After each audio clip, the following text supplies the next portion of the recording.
ஒரு ஆசிரியர் அவர் தன்னுடைய மகனுக்கு திருமணம் வைத்து வைக்கிறார். இது நடந்த சம்பவம் தான். என்கிட்ட சொல்லியிருக்காரு. இன்னொரு ஆசிரியர் வீட்டுக்கு அவர் போகிறார். அந்த ஆசிரியர் வந்து அவரோடு பணியாற்றி ஒரு 10 ஆண்டுகளுக்கு முந்தி ஓய்வு பெற்ற ஒருவர்.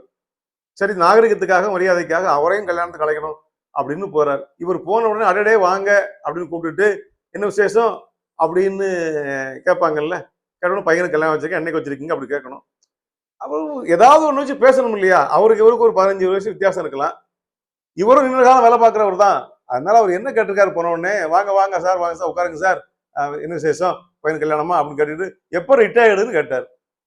நீங்க எப்போ ரிட்டையர் ஆகுறீங்க, எப்போ ஓய்வு பெறுறீங்க அப்படின்னு கேட்ட உடனே இவருக்கு மூஞ்செல்லாம் வேர்த்து கை கால் நடுங்கி ஒரு மாதிரி கஷ்டப்பட்டு அந்த கோபத்தை அடக்கி கொண்டு கல்யாணத்துக்கு வந்துருங்கன்னு சொல்லி வந்துட்டாரு. என்ன பார்த்து இவனை கூப்பிட போனோம் பாருங்க கல்யாணத்துக்கு, விளங்காதப்ப வாயிலே சனின்னு வச்சிருக்கான் அப்படிங்கிறான். என்ன சார் கேட்டாரு அப்படின்னா, எப்போ ரிட்டையர்மெண்ட்னு கேட்டார்.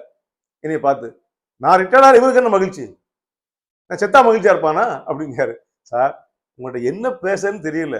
அவர் வயசுல பெரியவர், நீங்க நீண்ட காலம் வேலை பார்க்குறீங்க, உங்களுக்கு 35 வருஷம் சர்வீஸ் இருக்கும், வயசு உங்களுக்கு 55 56 வயசு ஆச்சு, அதனால இன்னும் 2 வருஷம் 3 வருஷம் இருக்குமா, நீங்க பணியில இருக்கீங்களா இல்ல ஓய்வு பெற்றுறீங்களா அவருக்கு தெரியாது இல்ல.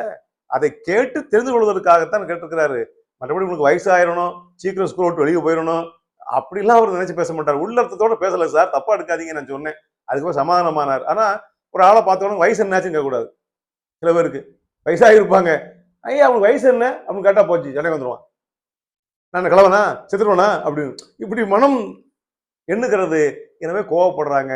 மனித மனங்களை காயப்படாமல் பேச பழகிக்கொள்ள வேண்டியிருக்கிறது. என்ன செய்ய?